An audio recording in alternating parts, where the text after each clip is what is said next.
Oi,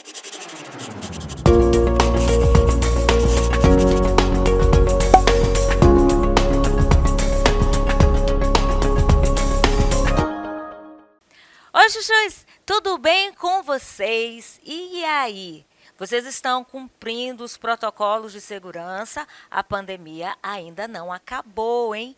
Mesmo na escola aí em sistema híbrido, mantenha-se distanciado das pessoas, tá? Uma distância considerável.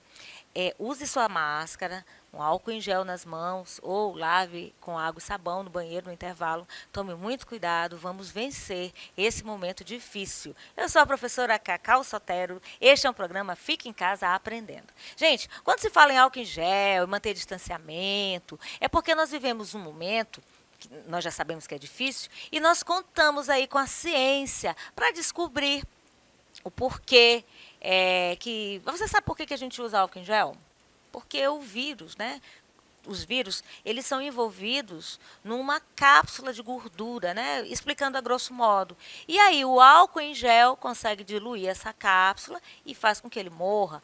O sabão, né? Qualquer hipoclorito, né? Água sanitária, aqueles detergentes de pia aí que a gente usa para lavar louça, né? O lava-louças, como é que chama? Desengordurante, tudo isso serve para nos manter longe dos vírus. Você sabe disso. Isso aí, gente, acontece, né? Nós sabemos disso por causa da ciência. A ciência explica muita coisa. E também na literatura houve esse momento onde a ciência pôde ser explicada dentro de produção literária. É o que nós vamos ver aqui, o cientificismo na produção literária ou na literatura.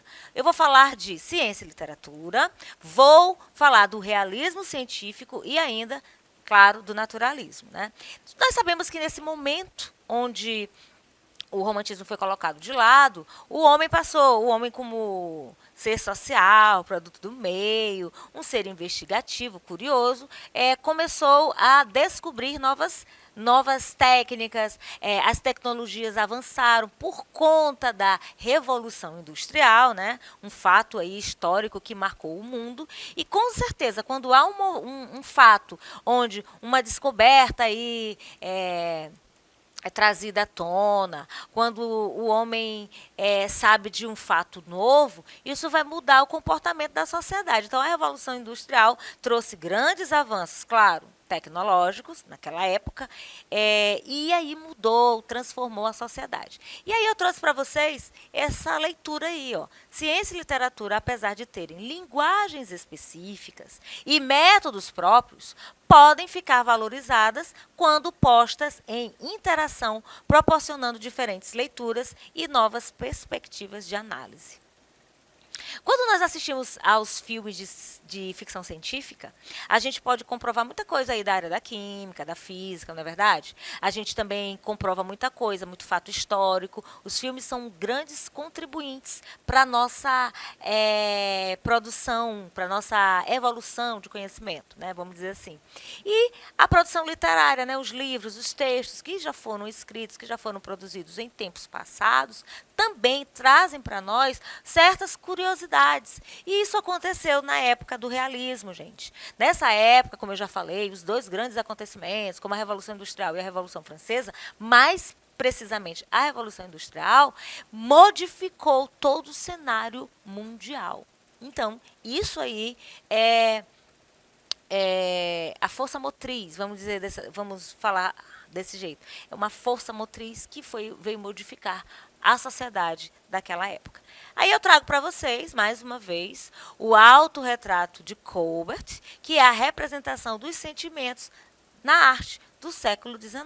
Você pode observar aí uma cara assim de surpresa, ou alguém pode dizer assim uma cara de doido, não sei como é que você está fazendo essa leitura, a mão na cabeça, pode também ser um desespero, e aquele olhar dele assim, um olhar meio que perdido, surpreso, amedrontado, talvez, certo? Arte, ciência e literatura no século XIX.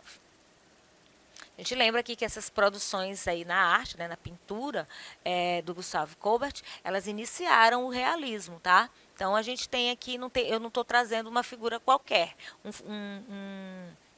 uma pintura qualquer, né? Algo que veio aí iniciar o realismo. E olha só, leiam aí comigo. Bom, a euforia tecnológica, que eu acabei de falar, propagada pela Revolução Industrial, marcou o século XIX como um período de ascensão de diversas áreas do conhecimento. Os assuntos de ordem científica e estética passaram a despertar o interesse de um grande público.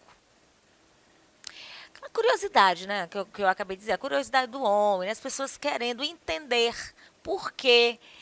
Por exemplo, o Augusto Comte, com o positivismo, veio trazer explicações, né, veio provar por A mais B, falando a grosso modo, por que certas teorias eram daquele jeito. Então, o positivismo de Augusto Comte acontece nesse cenário aqui de Revolução Industrial, assim como o evolucionismo de Charles Darwin, que nós já falamos. E isso aí, claro, desperta o interesse de um grande público. Hoje em dia não é diferente. Hoje em dia nós temos várias pessoas comentando o mesmo assunto, com pontos de vista diferentes. Hoje em dia, ainda aqui no século XXI, já houve questionamentos acerca da Terra, se ela realmente é redonda ou uma superfície plana. Lembram disso? Então, tudo isso aí é investigação, tudo isso aí é curiosidade, é interesse do público. Por quê? Porque são assuntos que estão aí envolvendo a nossa sociedade. O que mais eu trouxe para vocês? Olha só. Várias nações criaram instituições que buscavam o desenvolvimento de estudos em prol do progresso da ciência. Nesse mesmo período, o termo cientista foi fundado na obra A Origem das Espécies, de Charles Darwin, que ganhou popularidade. O Charles Darwin defendia aí a evolução do homem pela seleção natural, né? Os mais inteligentes iriam se sobressair. Então, esse tipo de publicação na época trouxe assim, uma grande euforia, trouxe uma grande curiosidade, trouxe uma grande... um grande questionamento, né? Em relação à ciência, que até então era meio que de lado, ficava um pouco de lado. Você lembra que na Idade Média, quando começaram as primeiras produções literárias, muita coisa não era explicada. Era tudo envolvendo a Bíblia, né? A igreja, a senhora feudal, vocês lembram dessa época. Então a ciência ficava um pouco de lado. Quando o humanismo se inicia, onde o homem passa a ser o centro do universo, aí ele começa a ter um espaço nessa sociedade e passa também a investigar, a crescer, a criar e a descobrir. E nessa época aqui, o Charles Darwin trouxe assim, um grande frisson para o mundo com a teoria do evolucionismo. Nós sabemos que há outra teoria, que é a do criacionismo, onde todas as coisas foram criadas por Deus. A maioria de nós, a grande maioria de nós, crê nessa verdade. Outras pessoas negam essa verdade e vão atrás de suas explicações na teoria evolucionista, né? O homem evolui e, através da seleção natural, né, os que se sobressaem são os mais inteligentes.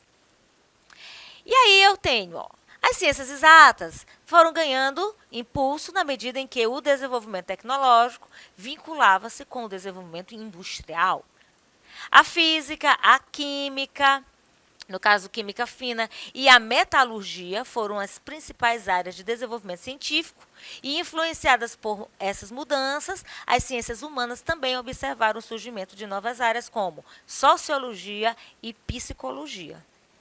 Então, quando eu digo sociologia, o comportamento do homem na sociedade, né, o produto do meio, a psicologia, entender essa cabeça, tá? E aí, eu tenho também, dentro dessa teoria evolucionista, questão biológica, né, a questão da hereditariedade, que vai explicar esse comportamento patológico, né, da questão das doenças do homem. Então, a gente tem aí esses dois momentos. Então, a ciência aí tratando desses assuntos e, claro, as obras literárias envolvendo a ciência e amarrando com a arte. Olha só que legal. Aí eu tenho o realismo científico, que vai descrever a ciência a partir do seu objetivo, né, e de suas conquistas. O realismo, ele interpreta que a ciência vai criar teorias que visam descrever a veracidade das entidades, observáveis e inobserváveis. Os fenômenos que ocorrem no universo considerando que eles são independentes da nossa capacidade de descobri-los. É muita coisa aí, né? Tem um ditado que diz, né, um pensamento, que há mais coisas entre o céu e a terra do que sonha a nossa vã filosofia. Então, aqui, ó, nós, né, seres humanos, é o homem, por maior capacidade que tenha, por mais alto nível de inteligência, tantas descobertas hoje no século XXI, nós temos situações assim muito improváveis que já aconteceram.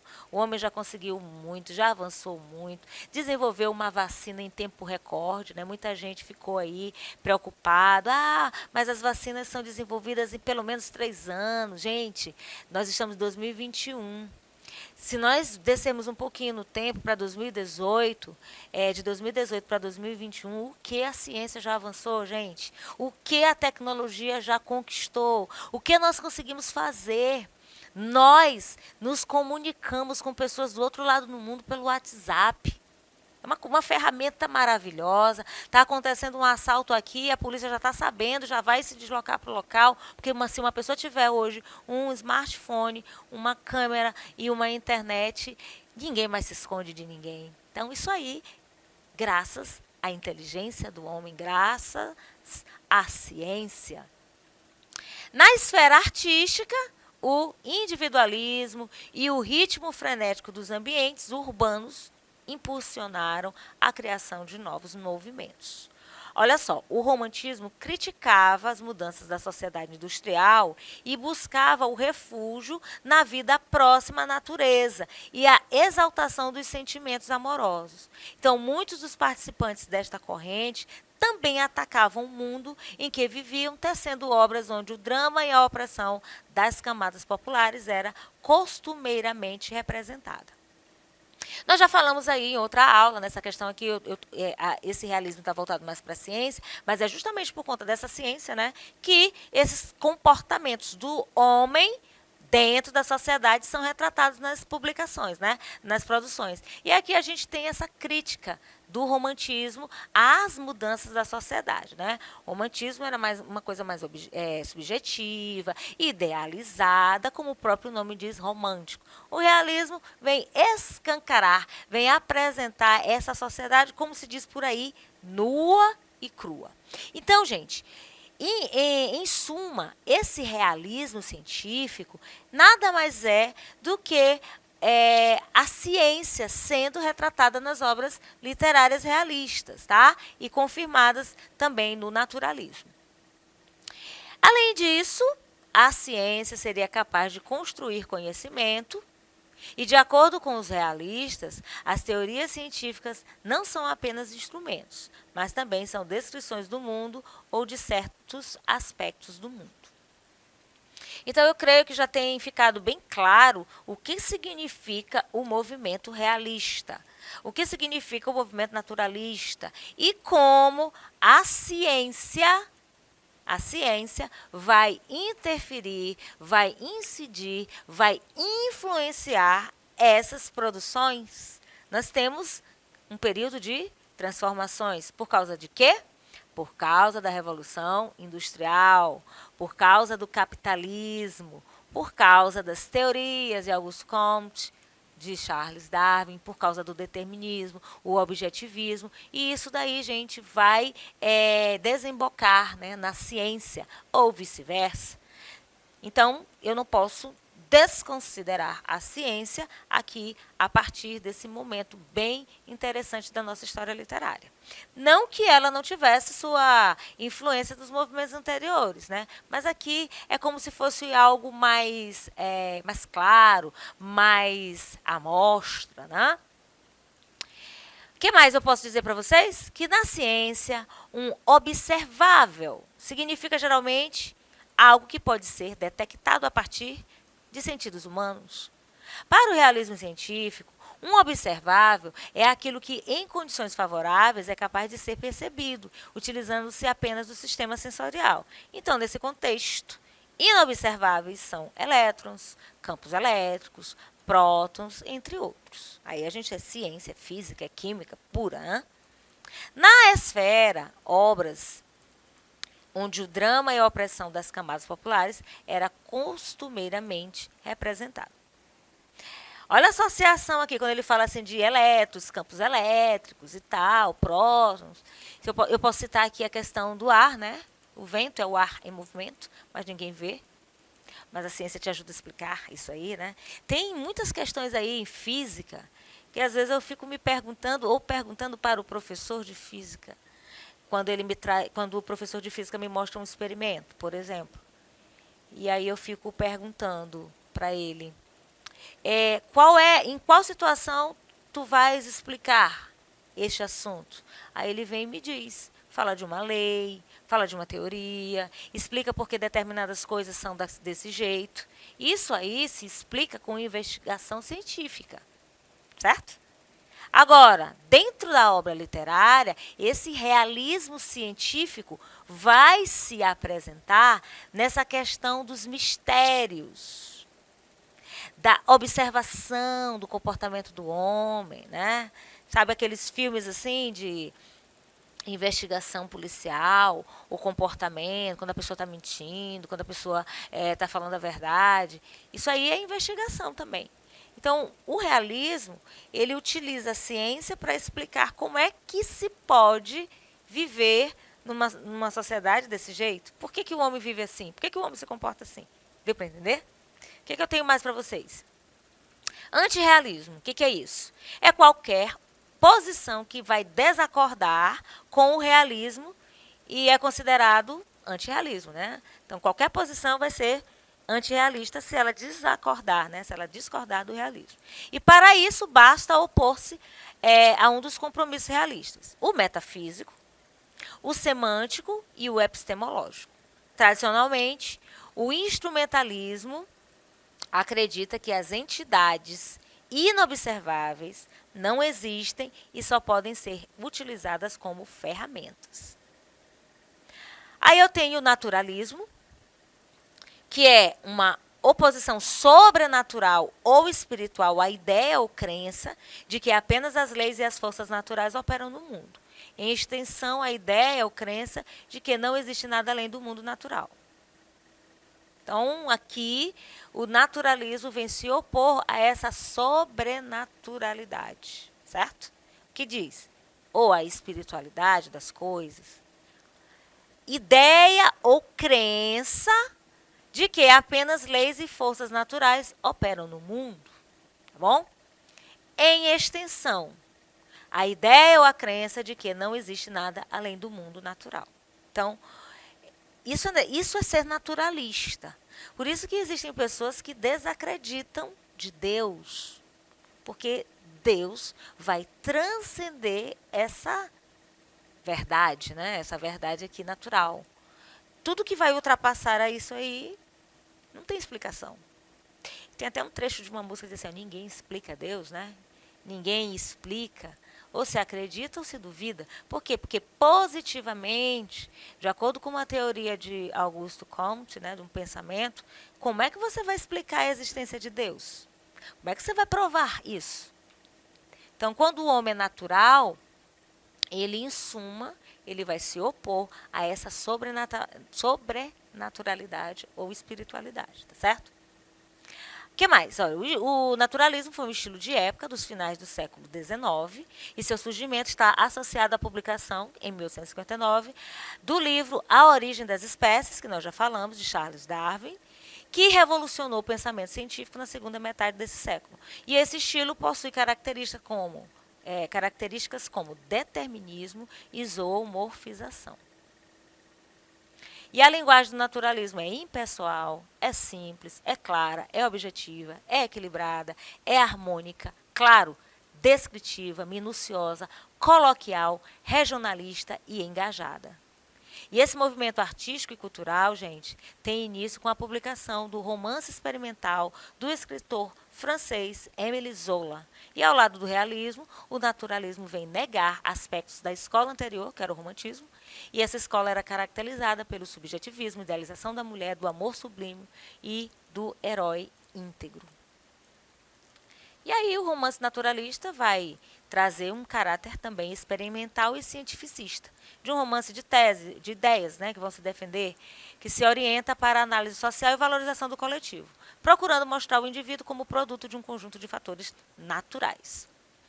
Esses fatores naturais, né, a gente também tem a questão do produto do meio, a questão daquilo que ele herda, da questão biológica, tá? Hereditariedade, psicofísica, que são geradores, comportamentos e situações específicas. Bom, gente, esse realismo científico é, em suma, trazer a ciência para dentro da literatura, para dentro da arte, para explicar as coisas. E aquilo que não se explica fica sem conceito, fica sem entendimento, fica sem nenhum fundamento. Compliquei?